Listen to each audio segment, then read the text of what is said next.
What's up, everyone? In this video, I'm going to do a comparison of bioidentical hormones versus synthetic hormones. So the claim is that bioidentical hormones are safer. The claim is that they're more effective. The literature doesn't show a whole lot of anything, but let me go over what it does cover, and we'll go from there. Now, let me just first say there is a severe or significant lack of randomized controlled trials for any of the hormone replacement therapies. So there's that. Now, that being said, I looked at, there was systematic reviews, there was literature reviews, and many of them said, hey, there's no difference. And one of them, I believe it was a systematic review, said that patient response to it was better as far as their satisfaction, that is that. Okay, it's not necessarily effectiveness, but patient satisfaction.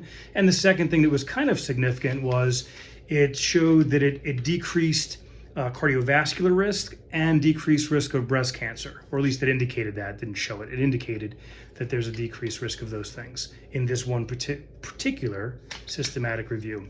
In a literature review, they found that the bioidentical hormone replacement therapy had less of a negative effect on blood lipids and decreased the risk of blood clots. So that was pretty significant as well. Again, these are just things that it was indicating. These are not proven things. These are things that would need randomized controlled trials to generate any real kind of proof. So that's what we've got for our bioidentical side. There's nothing that I could find that said that the synthetic was more effective or that it was safer. Now, there were reviews that said, systematic reviews and literature reviews that said, yeah, you should take the other ones. And here's the reasons. If you look at the different reviews and published works, the reasons were, it's been around longer.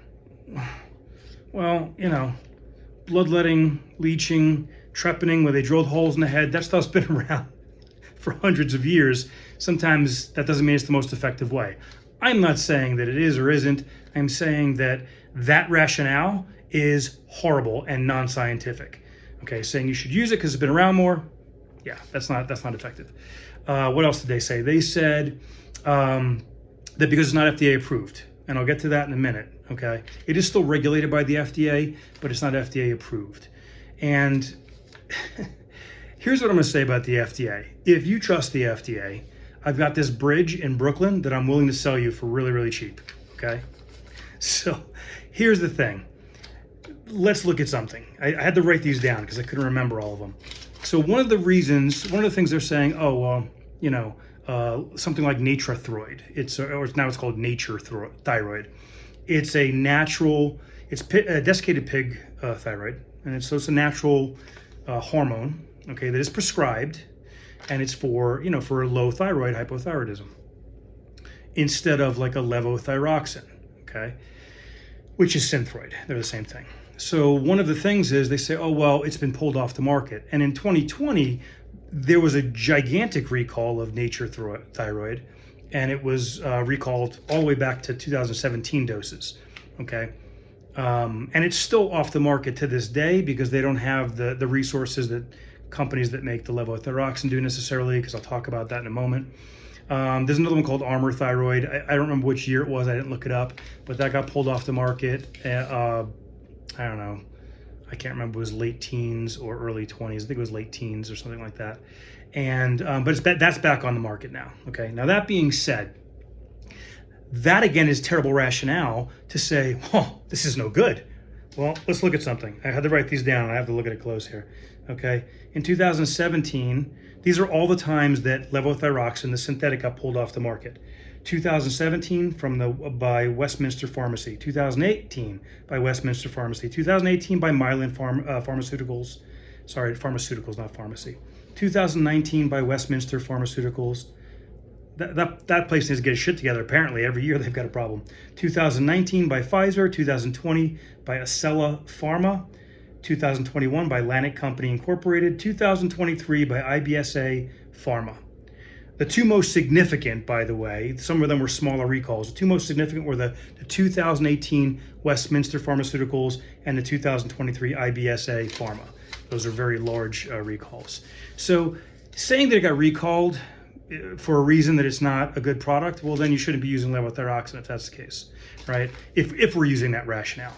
The reality is, when we look at the comparison, most indications are either the bioidentical might be a little safer, not proven though, or they're equal. And by the way, this one of the studies where they're saying you should use the synthetic because it's been around longer, they even said in that review that the effectiveness as far as the blood levels were the same. And by the way, all of these studies that I'm talking about, except the ones I mentioned with the thyroid, they're basically estrogen and progesterone, okay?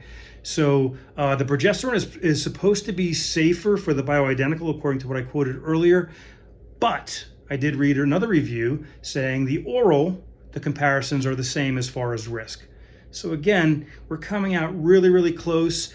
My opinion, err on the side of the one that has at least a little bit of positive data, but again, it's really up to you what you want to do. I think they're both going to confer risks, and I think it's going to take randomized controlled trials before we can figure out, what's going to be safer. I think as far as effectiveness, they look like they're the same. At least if you're using a good compounding pharmacy, reputable, that's making the